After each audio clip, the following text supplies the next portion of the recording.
Right, I've got another video for general formatting, but this one is specifically looking at some custom formatting.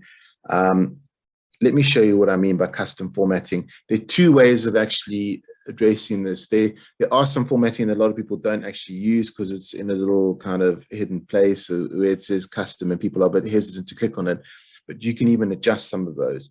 So let me have a look. In one of the other videos for the normal formatting, I did one in hours, minutes, and seconds. But here what I want to do is I want to show you. So if you said format cells and you go down to custom at the bottom, it brings up a list of various bits of formatting that you can do. Now, we had a look at this in the other video in the general formatting, but there all I did was I used some of the ready-made ones. So I went down here and I picked the hours, minutes, and seconds.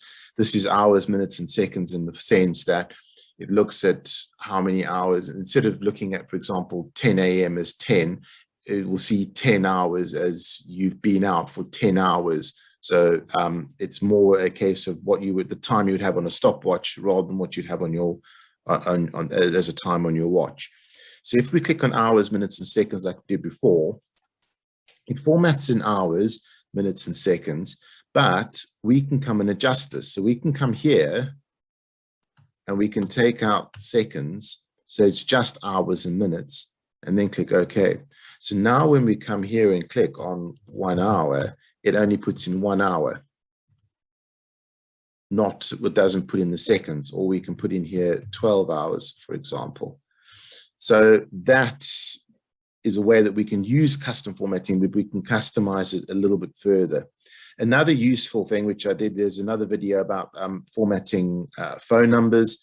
But what I did there is I went to formatting cells, went to custom. I didn't even bother entering any. I just cleared that. And I just put in here the type 0000 space. So whatever format you want, however many zeros you want together, I put the zeros in as placeholders so that it knows how to distribute the text. So now if I put in a mobile number, 75, 1, 2, 3, 4, 5, 6, 7, I don't know how many digits there are. There should be one more, 8. It puts the number as you would normally put the number. If I put in one digit too few, you can see it starts with 00. So it basically tells it how to format that number. So here you can see it as a number, but there it looks more like a phone number. So you can change formatting. The one other thing I like to show you is that you can, I want to say, make up your own formatting. As long as Excel understands it, you can kind of do what you want here. So if we were to say custom formatting, again, clear that general, and let's just say I want to put things in as day. So when I put day, what that does, if I put day, what it'll do is if today is the 10th of August, it'll say 10 because it's thinking I'm looking at the day of the month. If I put day, what that does then is it goes, okay, he's not looking at the 10th. He wants the actual day, i.e. Tuesday. So then if I put day, comma, day for the 10th, space, month, again, because I put 3 M's, it'll put AUG for August. If I put another M, then it goes, all right, he doesn't want AUG, he wants to say August, and they'll put the whole month in. Let's just do that for now. Space, year. So it'll put 2021, whatever year you're in. So that's all good. So we can almost make it up. Now, Excel does understand that. Sometimes you can put in things here Excel won't understand. It's just going to produce gobbledygook, and then you know it's wrong. But if you can figure out what the type of things Excel would understand, you can put that in. Okay, so now when I put in, for example, 10th of August, click enter, it changes to Tuesday, 10th of August, 2021.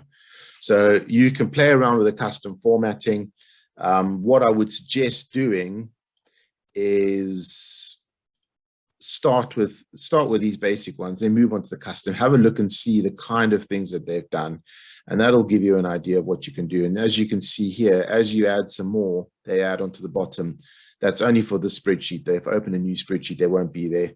But if every time I open this spreadsheet, the custom formattings that I've used will be listed on here as well. So you can go back to it later on in that spreadsheet. And then have a play around, see what you can come up with and what works. And yeah, have fun with that. Thank you.